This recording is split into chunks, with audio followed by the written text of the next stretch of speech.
Assalamualaikum warahmatullahi wabarakatuh. Berjumpa kembali dengan pelajaran IPA kelas 8 semester 1. Kali ini kita masih belajar bab 2, yaitu struktur dan fungsi tubuh makhluk hidup.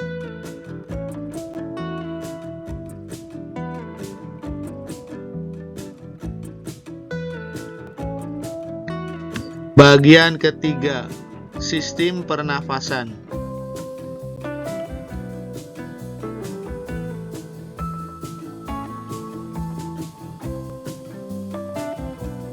Tujuan pembelajaran pada bahasan ini adalah pelajar mengetahui fungsi dan struktur organ-organ pernafasan, proses bernafas, bahaya rokok, perokok pasif, serta penyakit-penyakit akibat merokok.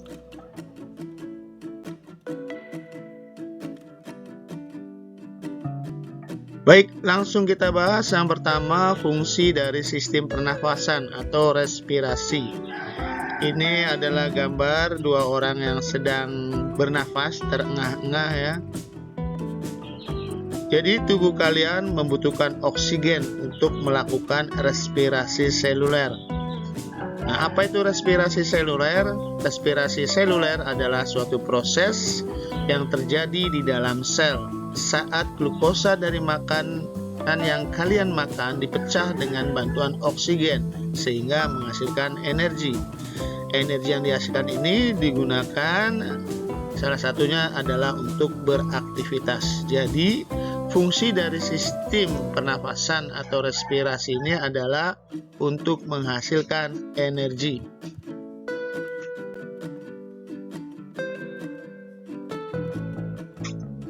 Yang kedua, struktur dan organ pernafasan. Sistem pernafasan manusia tersusun dari hidung, faring atau tekak, laring atau ruang suara, trakea atau tenggorokan, bronkus, dan paru-paru. Dan ini adalah gambar dari organ-organ pernafasan.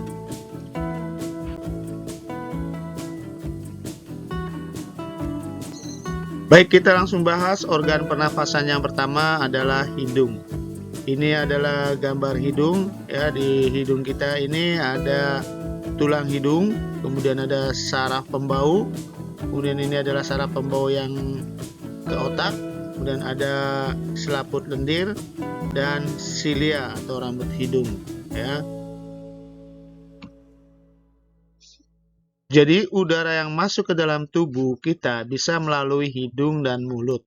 Rambut-rambut di dalam hidung berfungsi untuk menangkap partikel-partikel besar yang masuk bersama dengan udara yang kita hirup. Nah, rongga hidung ini menghasilkan mukus atau lendir yang berfungsi untuk melembabkan udara serta menangkap lebih banyak partikel yang masuk.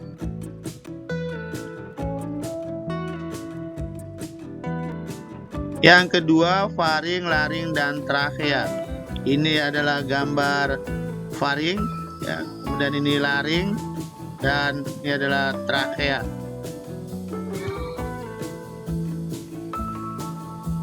Setelah dari hidung, udara masuk akan menuju faring. Baik hidung dan mulut terhubung dengan faring. Jadi udara dan makanan masuk ke dalam faring. Dari faring, udara bergerak ke laring. Di dalam laring terdapat pita suara, tempat penghasil suara. Udara kemudian bergerak menuju trakea.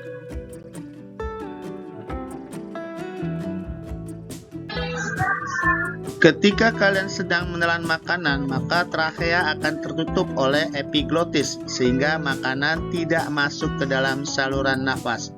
Ini adalah gambar atau mekanisme bagaimana epiglotis menutup trakea supaya makanan tidak masuk ke dalam saluran nafas.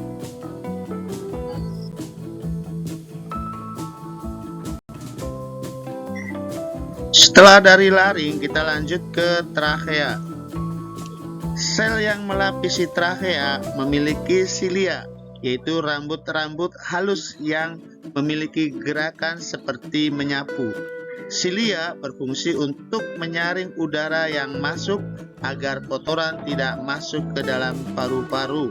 Silia akan mendorong lendir yang telah menangkap kotoran-kotoran yang masuk dari trakea ke faring. Ini adalah bagaimana silia yang ada di trakea mendorong udara yang kotor untuk diarahkan ke faring.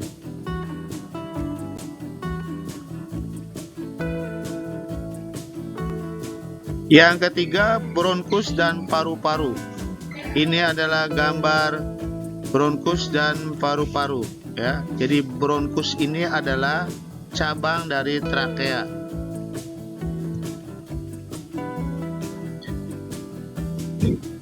Setelah dari trakea, udara akan menuju bronkus kiri dan kanan, kemudian menuju paru-paru. Di dalam paru-paru, bronkus bercabang-cabang menjadi bagian-bagian yang kecil, dan di ujung cabang kecil tersebut terdapat kantong-kantong kecil yang berbentuk seperti anggur. Kantong-kantong kecil ini disebut alveoli atau jamaknya alveolus.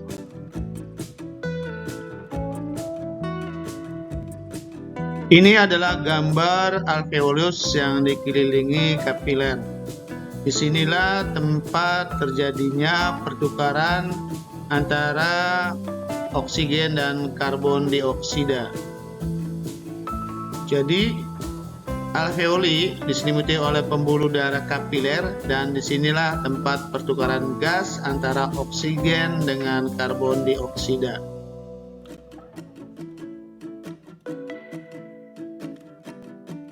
Yang ketiga, bagaimana kalian bernafas. Ini adalah gambar ketika kalian menghirup udara. Ketika kalian menarik nafas, otot yang ada di tulang rusuk kalian akan berkontraksi, sehingga tulang rusuk akan naik ke atas. Diafragma pun berkontraksi, yang semula melengkung menjadi mendatar. Kontraksi ini menyebabkan rongga dada kalian mengembang.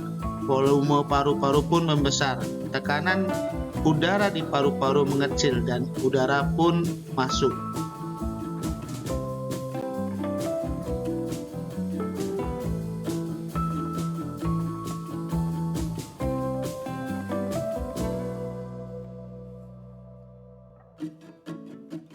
Dan ini adalah gambar ketika kalian menghembuskan napas atau mengeluarkan udara. Ketika kalian menghembuskan nafas, otot-otot yang ada di tulang rusuk kalian rileks atau dalam keadaan santai. Diafragma pun dalam keadaan rileks. Hal ini menyebabkan rongga dada kalian menjadi lebih kecil. Volume udara di paru-paru pun berkurang. Sementara tekanan udara di paru-paru membesar. Udara siap untuk dikeluarkan.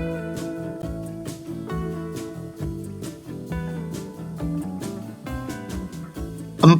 Apa yang terjadi saat pertukaran gas? Ini adalah gambar bagaimana terjadinya pertukaran gas CO2 dan O2. Jadi kita lihat dari sini ya, CO2 yang berasal dari sel ini akan dibawa melalui pembuluh vena masuk ke serambi kanan. Dari serambi kanan, CO2 akan ke bilik kanan. Dari bilik kanan ini dibawa oleh pembuluh arteri pulmonalis CO2 sampai ke paru-paru. Ya, di paru-paru ini ada bagian yang namanya alveolus. Dia akan terjadi pertukaran dengan oksigen ya di alveolus ini. Kemudian CO2-nya akan dikeluarkan melalui hidung. Nah, ini udara dihembuskan namanya. Kemudian satu sisi ketika kalian menghirup udara, oksigen ini masuk melalui hidung, kemudian paru-paru sampailah di alveolus ini, di pembuluh kapiler yang ada di alveolus.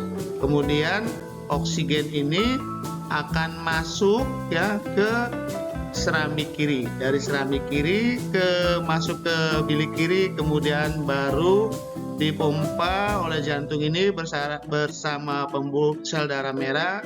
Oksigen ini akan diedarkan ke seluruh tubuh dan terakhir masuk ke sel.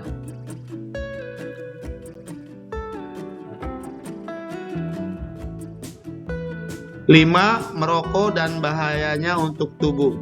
Ini adalah gambar yang menjelaskan kandungan yang ada di dalam sebatang rokok ya. Jadi di dalam sebatang rokok terkandung lebih dari 4.000 jenis senyawa kimia, 400 zat berbahaya, dan 43 zat penyebab kanker atau karsinogenik ya. Di antara gas-gas yang berbahaya tadi, ini ada karbon monoksida ya, yaitu salah satu gas yang beracun yang menurunkan kadar oksigen dalam darah sehingga dapat menurunkan konsentrasi dan timbulnya penyakit berbahaya. Ada juga yang namanya tar. Tar ini zat berbahaya penyebab kanker atau karsinogenik dan berbagai penyakit lainnya. Ada juga nikotin yang berbahaya yang sebagai penyebab kecanduan atau adiksi. Dan ini adalah gambar bahan-bahan atau senyawa-senyawa kimia yang berbahaya yang ada dalam rokok.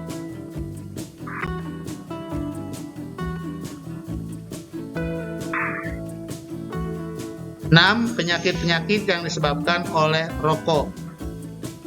Yang pertama, bronkitis. Bronkitis adalah iritasi yang terjadi pada jalur nafas atau bronkus tepatnya. Iritasi tersebut menyebabkan jalur nafas menyempit karena tertutup oleh lendir. Orang yang menderita bronkitis akan mengalami kesulitan bernafas. Ini adalah paru-paru atau bronkus ya yang mengalami bronkitis.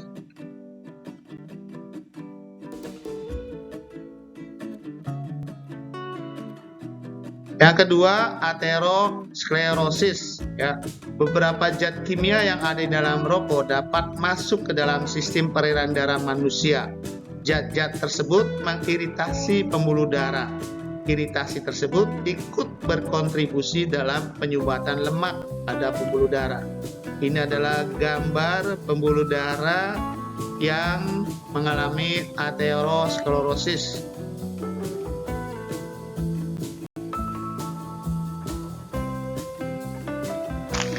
Yang ketiga, kanker paru-paru. Ada sekitar 50 zat di dalam rokok yang menyebabkan kanker. Sel kanker tumbuh dan mengambil alih tempat di paru-paru yang dipergunakan untuk pertukaran gas. Akibatnya, pertukaran gas antara oksigen dan karbon dioksida menjadi tidak maksimal. Ini adalah contoh gambar ya, yang sebelah kanan ini paru-paru yang sehat dan yang sebelah kiri adalah paru-paru yang terkena kanker.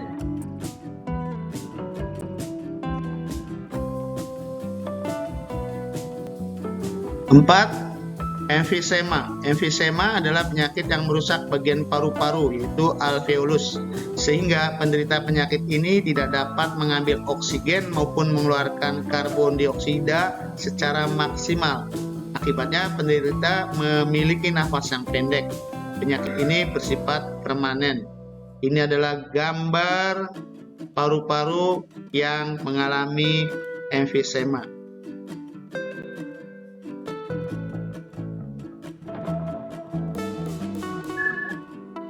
Yang ketujuh, perokok pasif. Orang di sekitar perokok yang mendapatkan efek buruk dari seorang perokok disebut perokok pasif. Mereka juga menghirup asap rokok serta kandungan bahan kimianya secara tidak sengaja, sehingga mereka pun dapat terpapar penyakit-penyakit yang telah disebutkan di atas tadi. Dan ternyata perokok pasif ini mengalami atau menderita penyakit 3 kali lipat ya, berisiko lebih daripada perokok aktif ya. Maka ketika ada temannya yang merokok, lebih baik menghindar karena perokok pasif ya 3 kali lipat berisiko terkena penyakit dibandingkan dengan perokok aktif.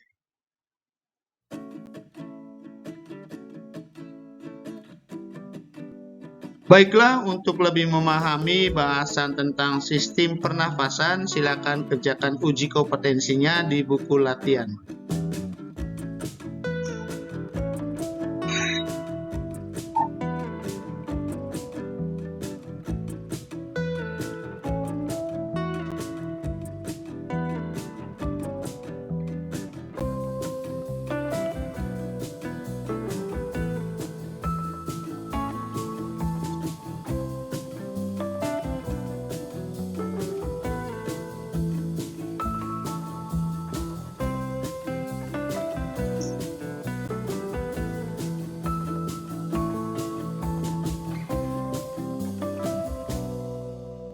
Demikian bahasan tentang sistem pernafasan, semoga bermanfaat. Terima kasih. Assalamualaikum warahmatullahi wabarakatuh.